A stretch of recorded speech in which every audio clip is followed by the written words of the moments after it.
Pinangahawakan ko lang po, wala namang perfect. Lahat po may pinagdadaanan. Lahat ng binibigay ni Lord na struggles, alam kong may kapalit yun na papatatagin ka. At may ibig sabihin yun kung bakit mo pinagdaanan. Doon po ako lagi nakaabang.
Ang nangyayari sa buhay mo, hindi yan swerte.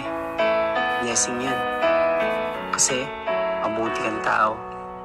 Tandaan mo lang kung sino yung mga taong tumulong sa'yo. Balang araw, sila lang ang sulian mo. Kanya-kanya tayong ugali. Pero sa part ko, madaling makuha tiwala ko. Pero mahirap yun ibalik pag sinira mo.